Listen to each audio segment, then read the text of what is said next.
Esta es una entrevista con la ingeniera Katherine Chávez. Ella se encuentra en esta imagen realizando una demo day y estas son pruebas de su trabajo. Hola, mi nombre es Katherine Chávez y soy ingeniera industrial. ¿Qué me motivó a estudiar ingeniería industrial?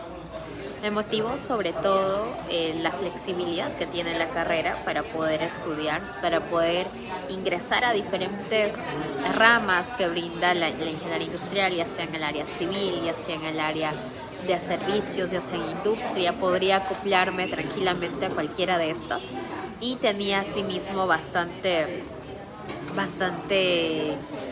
formas de ingresar a diferentes empleos, es decir, había alta demanda de ingeniería industrial. Podría haber por el lado de operaciones o podría ser por el lado de gestión, eso me motivó bastante. De hecho, otra de las formas que, bueno, mi motivación interna era que a mí me gustaba mucho la producción en masa de ciertos objetos, ¿no? Por ejemplo, el cómo se hacían los diferentes productos, no sé, los detergentes, los fideos, los jabones. Y eso era algo que me motivó en un inicio, pero luego mi percepción fue cambiando, ¿no? O sea, luego la percepción de la carrera cambió una vez que yo estuve ya dentro de la universidad, cursando los primeros cursos. Esto iba cambiando y fue migrando hacia a una carrera que no solo se dedicaba a producción masiva. De hecho, ingeniería industrial era un poco más hacia lo que son servicios, lo que es mejora continua.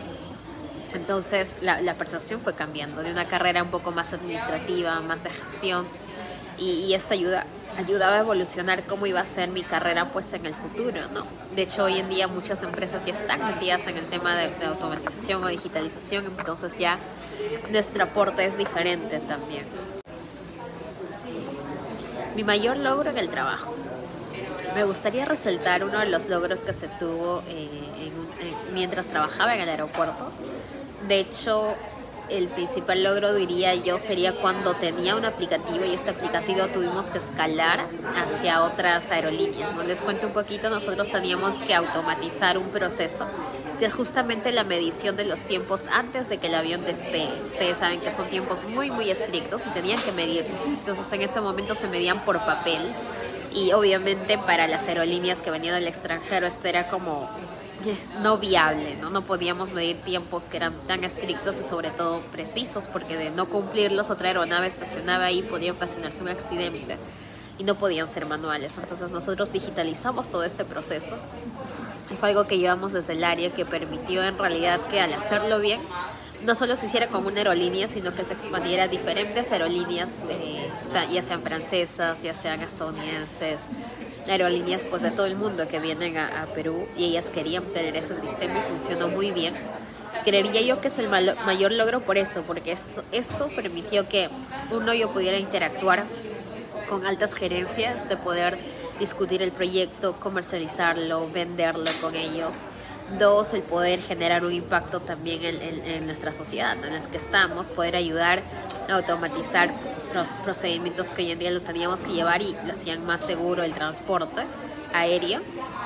Tres, que esto me ayudó a escalar también en el trabajo, porque al potencializarlo y llevarlo con varias aerolíneas yo tenía pues que interactuar con los gerentes de cada aerolínea en diferentes idiomas, en inglés, sobre todo en inglés, en portugués, y ellos al comprar la idea hicieron que se genere todo un área de desarrollo por detrás, ¿no? Entonces este desarrollo obviamente a la par iba con equipos que tenía que gestionar, que tenía que liderar, proyectos que tenía que llevar, y de un proyecto eso se convirtió en por lo menos unos 12 proyectos que teníamos que llevar y escalar una misma herramienta, y cada uno pues no con su detalle en específico, y también ayudó a visibilizar a la empresa en el que estaba. Entonces creería yo que ha sido el mayor logro del cual aún me siento orgullosa de haberlo logrado.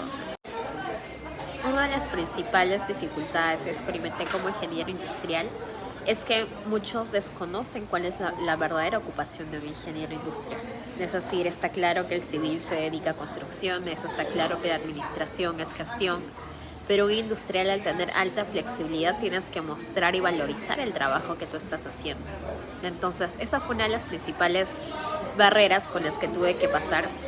De hecho, recomiendo que una vez que ingreses a industrial te enfoques en una rama, ¿no? O sea, si bien es súper amplio, que cuando ya empiezas a practicar te enfoques en una rama. En este caso yo me especializo en proyectos, y al estar en proyectos esto me ayudó a que cada vez que alguien me preguntaba ¿y a qué te dedicas? ¿Qué es lo que hace un ingeniero industrial? En mi caso era gestión de proyectos. Entonces Eso fue una, definir la especialidad por la que yo iba a ir y cómo iba yo a crecer y evolucionar esto en el mercado laboral, ¿no?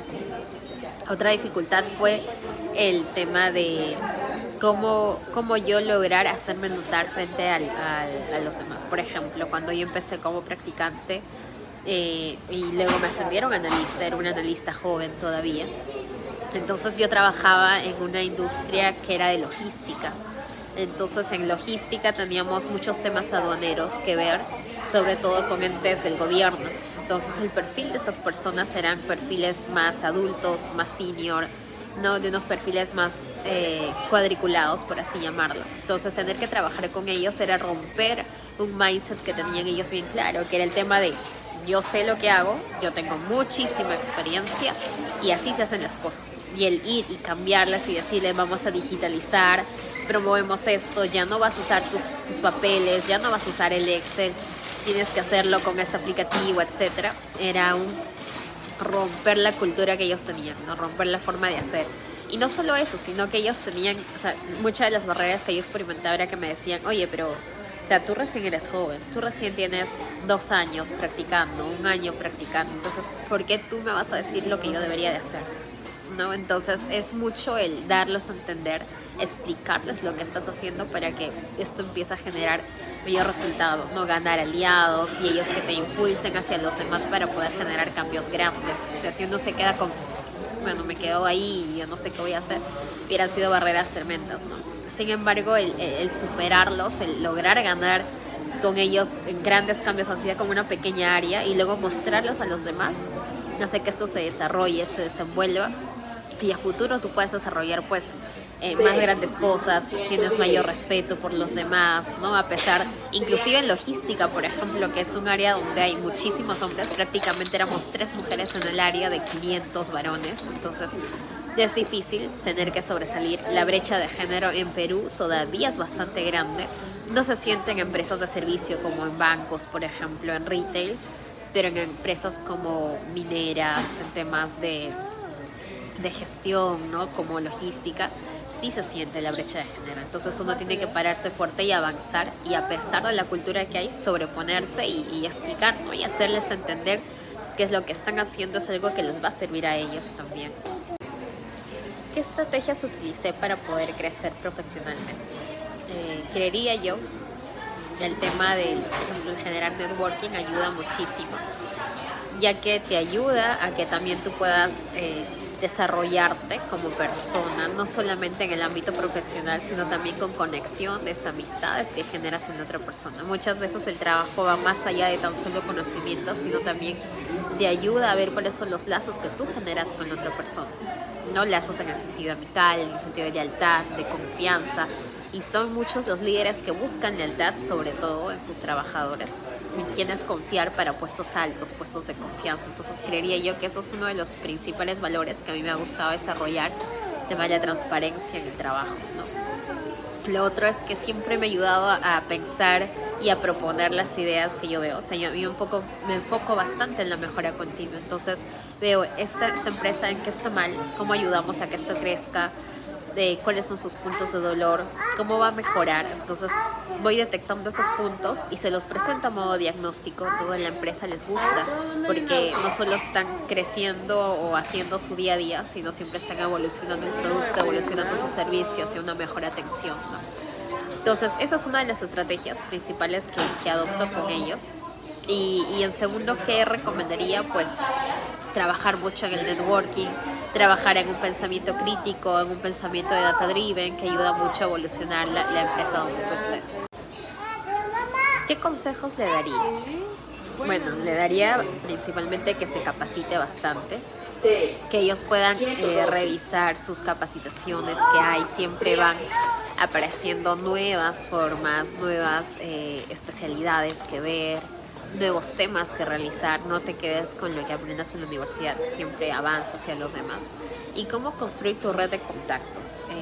Para la red de contactos, bueno, en mi caso, por ejemplo, yo hice mucho con las gerencias. En mi caso, tuve que trabajar con las gerencias de varias empresas. Entonces, mi red de contactos se llenó de muchos gerentes, unidades de diferentes sectores o servicios con el que tenía que trabajar, ¿no?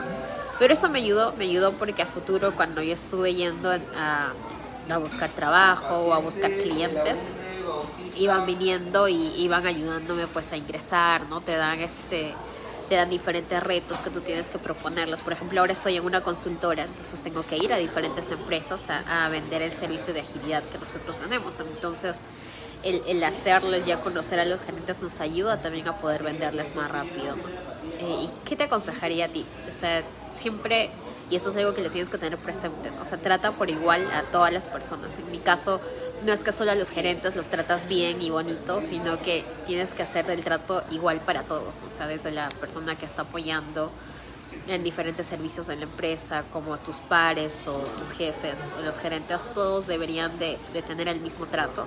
Y eso habla de ti también como persona, ¿no? No hay por qué tratar a unos mejor y a otros peor. Hay personas que tipo a sus jefes les trata como que muy serios, ¿no? O al revés, con los jefes son súper amigables, pero con sus pares son como que serios, ¿no? Entonces siempre es igualdad, promoverlo, o sea, que sea coherente lo que tú dices y lo que tú vendes hacia los demás, que te gustaría que te traten así, hacerlo tú también, ¿no? Y eso abre amistades que realmente van a ser de confianza, amistades que van a ser para toda la vida, y amistades que realmente te va a gustar tener en tu trabajo. O sea, qué mejor que en el ambiente laboral tengas un buen clima, ¿no?